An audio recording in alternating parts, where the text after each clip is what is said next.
नमस्कार दोस्तों, तो आज हम जानेंगे कुछ interesting facts and background legendary advocate Harish Salve ji के बारे में। शुरू करते हैं कुछ इंटरेस्टिंग फैक्ट्स के साथ। हरीश जी ने जब जैसे अपना टीनेज क्रॉस किया था, उन्हें बॉलीवुड का बहुत ही शौक था। बॉलीवुड का शौक इन द सेंस उन्हें पिक्चरें देखना बहुत पसंद था, खास करके तब जबकि वो पिक्चरें दिलीप कुमार जी की हो, और दिलीप कुमार जी उनके बॉलीवुड आइडल भी माने जाते हैं। हरीश जी यूएफ हुए ईयर 280 में, जहाँ कि उन्होंने अपने दोस्तों के साथ काफ़ी एंजॉय किया।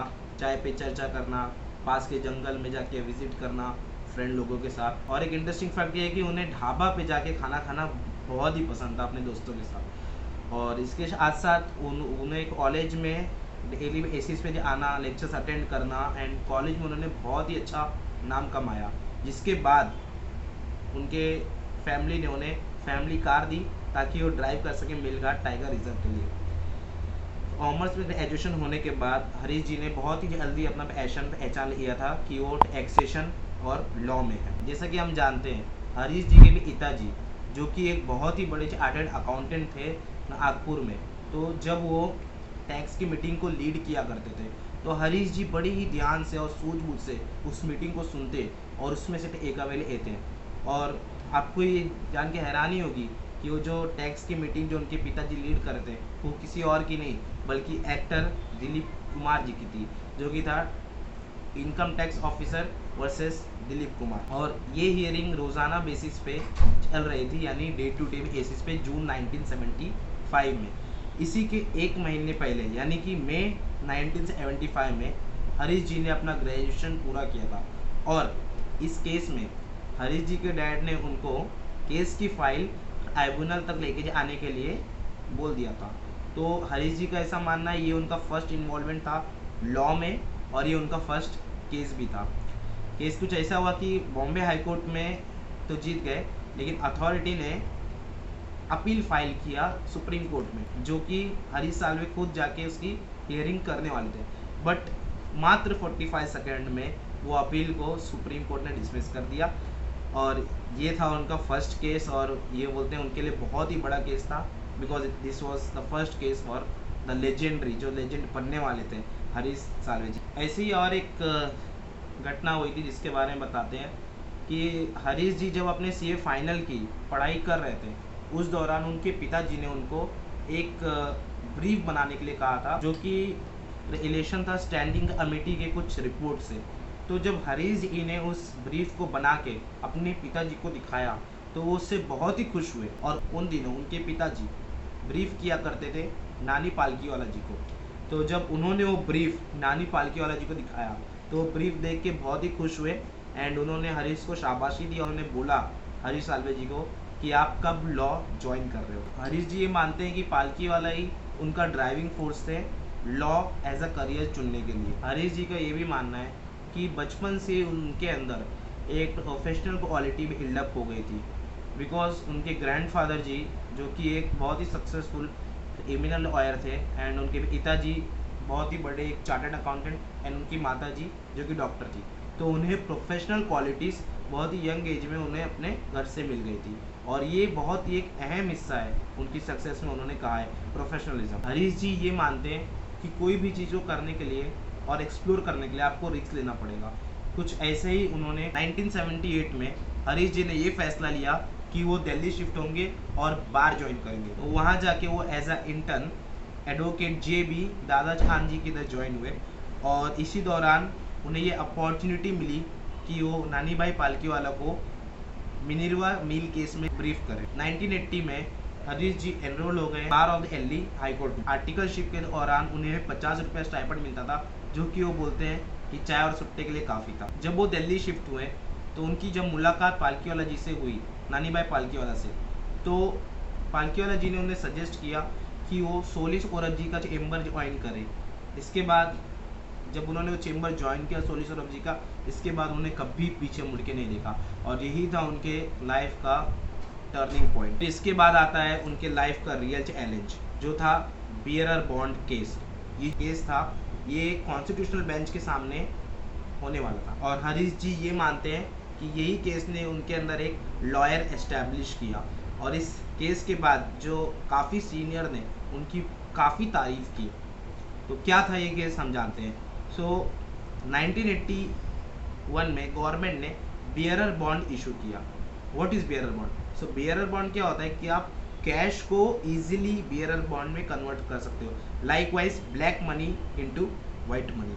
तो ये डिसीजन हरीश जी को बिल्कुल पसंद नहीं आया और वो सोली सौरभ जी के पास गए एंड उन्होंने बताया एंड सोली सौरभ जी भी एग्री किए एंड उन्होंने बोला कि इसके ऊपर आप PIL ड्राफ्ट कीजिए। सेम इशू को लेके एक बहुत ही बड़े lawyer, eminent lawyer RK Garg ji ने भी PIL डाला था। तो जब इस केस की सुनवाई होने वाली थी उन दिनों सोली सौरभ जी श्रीनगर आए हुए थे एंटी डिफेक्शन लॉ को डिफेंड करने के लिए। तो RK गर्ग जी ने आर्ग्यूमेंट को लीड किया एंड उन्होंने कंटिन्यू 3 घंटा स्ट्रेच में अपना आर्ग्यूमेंट दिया।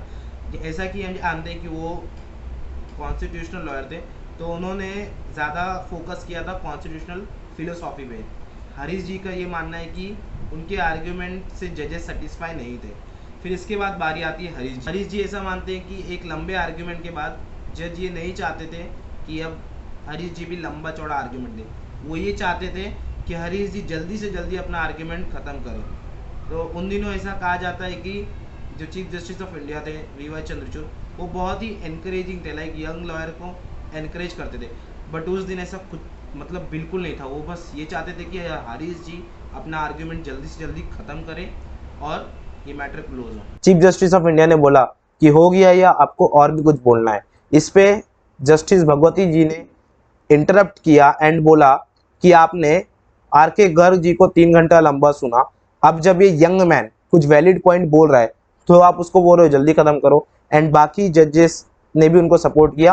फिर उसके बाद हरीश जी ने अपना आर्ग्यूमेंट खत्म किया। आर्ग्यूमेंट खत्म होने के बाद तो अटॉर्नी जनरल ऑफ इंडिया वो टाइम के मिस्टर L.N. इन्ना, उन्होंने हरीश जी की काफी तारीफ की एंड बोला कि गर्ग जी के जो पॉइंट है उनको तो मैं अभी काउंटर करूंगा, बट जो हरीश जी के आर्गुमेंट है उसको मैं चाहूंगा मिस्टर पराशरन जो कि सॉलिसिटर जनरल थे पहला ट्राई वो दें। एंड हरीश जी ये मानते हैं कि ये दिन उनके लिए बहुत ही बड़ा दिन था। फिर नेक्स्ट हियरिंग तक सोली सौरभ जी आ चुके थे, बट वो इंटेंशनली कोर्ट लेट गए ताकि हरीश जी इस मैटर को लीड करे। और हरीश जी ये बोलते हैं कि एक रात पहले जब उनको रीजॉइंडर फाइल करना था तो उनको बुखार आ गया था इस मैटर को लेके। हालांकि अगले दिन वो मतलब अच्छा नहीं था, ये मैटर 4-1 से हार गए थे, लेकिन जस्टिस गुप्ता ने उनके आर्गुमेंट को बहुत ही सपोर्ट किया एंड बाकी सीनियर एडवोकेट्स ने भी काफ़ी तारीफ की हरीश जी की। Becoming a senior advocate, Delhi high court ने 1992 में हरीश जी को डेजिग्नेट कर दिया था एज अ सीनियर एडवोकेट। उसके बाद उन्होंने कॉर्पोरेट के जो बड़े महारथी हैं जैसे कि अंबानी, महिंद्रा, रतन टाटा, इन सब के केस लिए। फिर इसके बाद आता है सबसे बड़ा केस जिसके लिए वो जाने जाते हैं, जिस केस ने उन्हें इनविंसिबल लॉयर बना दिया। जी हाँ, वोडाफोन केस ऑफ $2.5 बिलियन। उन्होंने इस वोडाफोन केस में भी पार्टी को जीत दिलाई। और हरीश जी ये भी बोलते हैं कि इस मैटर के दौरान जब उसके प्रिपरेशन कर रहे थे तो वो नानी पालकीवाला जी की फोटो हमेशा अपने सामने रखते थे। हरीश जी बल्किश बानो केस को अपनी सबसे बड़ी उपलब्धि मानते हैं। उन्होंने सुप्रीम कोर्ट से ऑर्डर लाया कि CBI इस केस में इंक्वायरी करे, जो कि था एक पुअर लेडी के फैमिली किलिंग का। एंड उन दिनों गुजरात में कम्युनल वायलेंस थे तो ये केस उससे रिलेटेड था। एंड सुप्रीम कोर्ट से ये ऑर्डर आना कि CBI इंक्वायरी करे उस टाइम पे a big achievement for Harish Salve. High court हो या सुप्रीम कोर्ट, हरीश साल्वे जहां खड़े हो जाते वो केस उनके फेवर में आ जाता। ऐसे ही एक हुआ था मई 2017 में, जब उन्होंने इंडिया को रिप्रेजेंट किया था कुलभूषण जाधव केस में इंटरनेशनल कोर्ट ऑफ जस्टिस में, जहां पे पाकिस्तान मिलिट्री कोर्ट ने डेथ सेंटेंस डिक्लेयर कर दिया था।